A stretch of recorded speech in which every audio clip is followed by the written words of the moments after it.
Is up? Welcome to another edition of SacTown Movie Buffs. Once again, I'm Kier, and this is Jason. And today we are back reviewing a not really that new film. I don't know. Pretty new. I mean, when did it start streaming? A couple of months ago, Okay, not did too it? long ago. It didn't play in theaters, though, did it? I don't think so because it's a Netflix movie. Not that some Netflix movies do, but I Right. don't think this one did. I don't think. Cool. Yeah. Well, this will be another, or probably our last film that we may do for 2021, actually, and then we can move on to 2022, and then obviously our top 10 will come up at some point. But the film that I'm referring to is going to be Tick, Tick, Boom, and I believe you're going to take this one away. So I say, without further ado, let's get into it. Sure. Yeah. So Tick, Tick, Boom is it's a new musical directed by Lin-Manuel Miranda, who is most famous for Hamilton. He wrote, he's the creator of Hamilton, also In the Heights, which was big. He didn't direct the film adaptation of that, but that's his musical. And this is not his musical, but he directed this movie. The movie Tick, Tick, Boom is by Jonathan Larson, who is most famous for Rent, the musical Rent, that was a huge hit back in the day. And this was one of his earlier musicals that he wrote. And it's kind of autobiographical. So the movie is it's an adaptation of a one-man show called Tick, Tick, Boom, but it also kind of doubles as sort of a biopic, capturing his life around the time that he was trying to become somebody. You know what I mean? Like, he was writing one musical that never really went anywhere, kind of like a sci-fi dystopian, futuristic rock musical.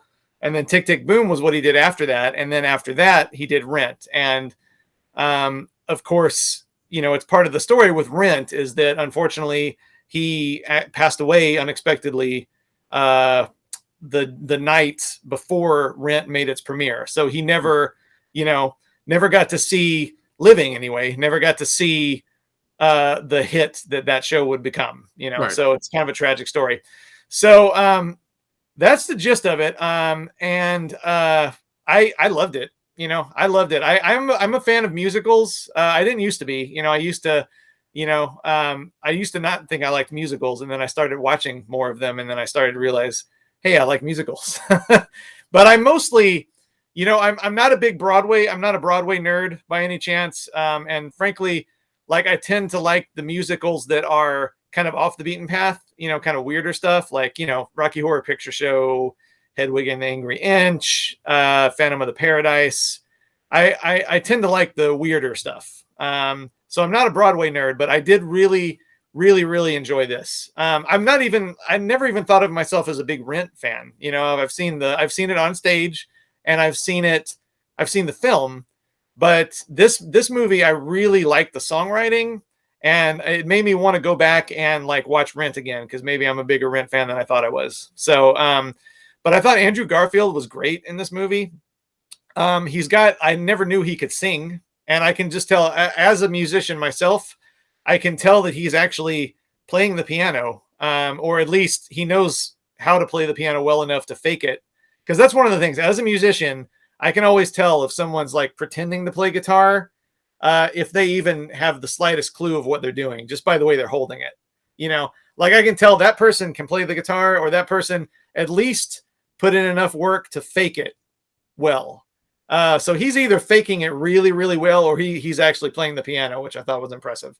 And I've always liked Andrew Garfield, but this is kind of the movie that made me go like, wow, this guy can do a lot of things. Because I've seen him in dark, gritty stuff. I've seen him at Spider-Man, of course. And now I know that he can like sing and play music, really, really well.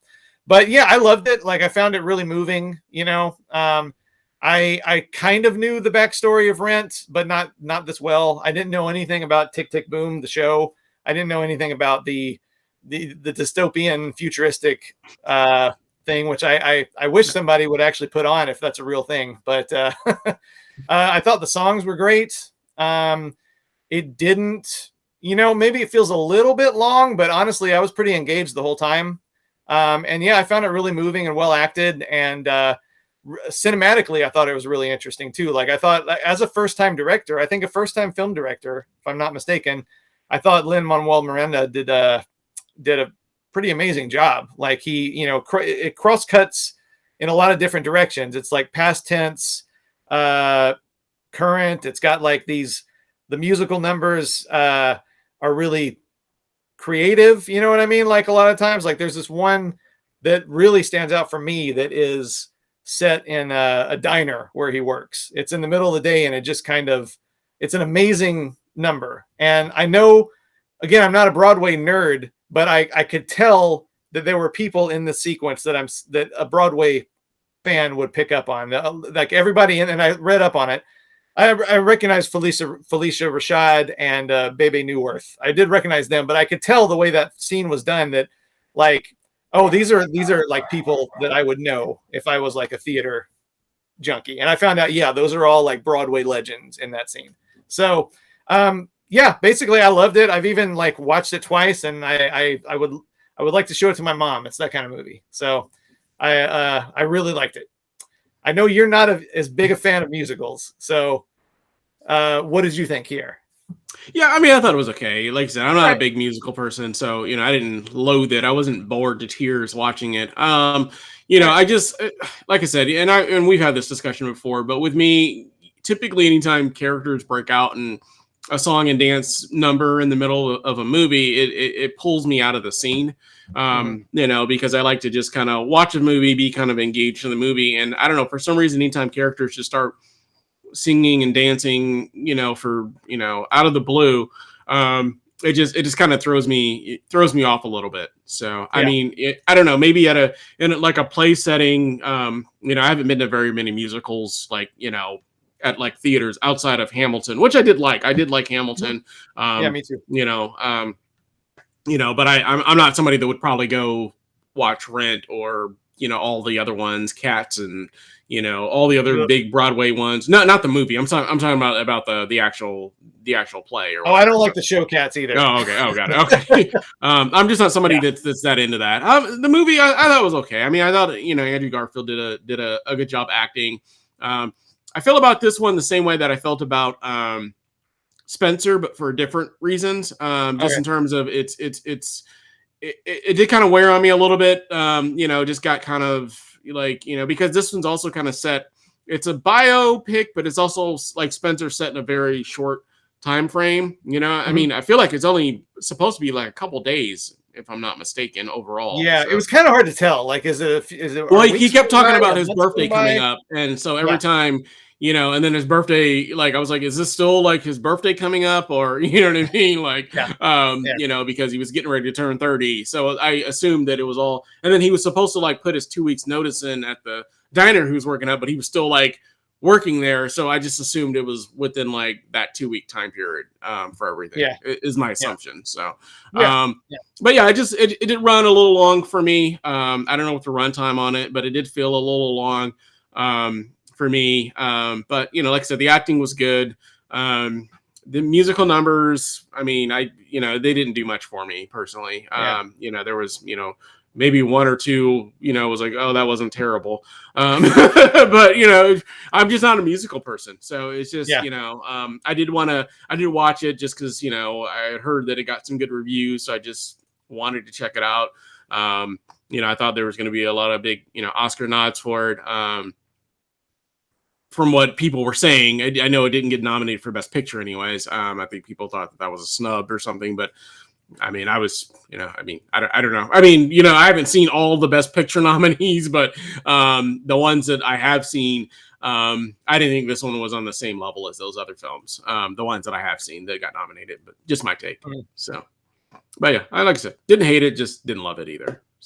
So you didn't buy the soundtrack like I did. I did not buy the soundtrack. So I can honestly say I've never bought the soundtrack to any musical. I can honestly say that. I did download a couple. The Last Dragon is a musical. Kind of. Sort of. It's a kung fu musical. Yeah.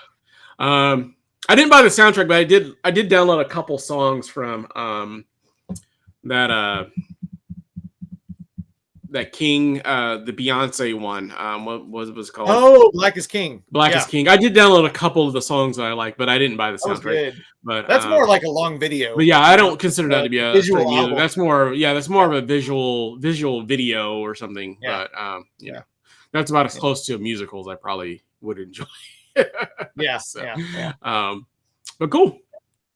Anything else you want to add about Tick Tick Boom? Nope. Cool. Well, overall grade and face you would give this one. I loved it. I was enthralled pretty much the whole time. So I say pretty much. So I gave it 4.5 out of 5. It's A-. So that was even though at the end I was like, you know,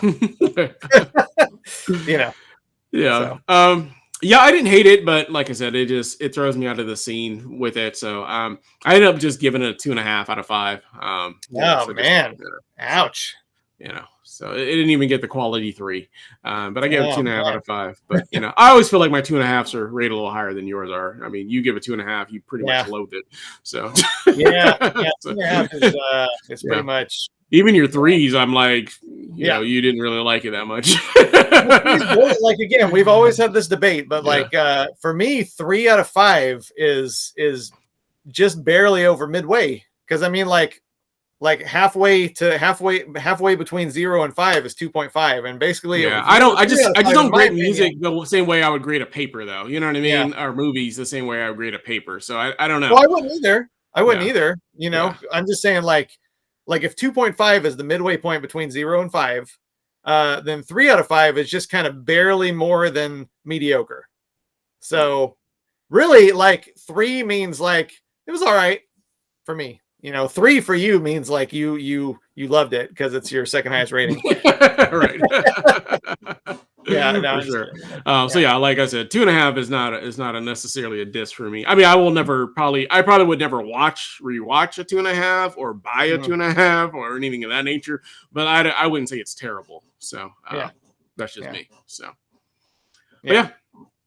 So that's just pretty much a straight face. Just a.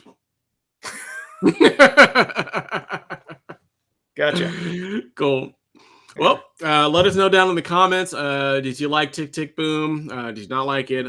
As always, if you like the channel, we ask that you like, subscribe, make sure you hit that bell notification, and we'll be back again soon with another show for you guys. But thank you for watching. Hope you have a great day. Bye. All right, bye.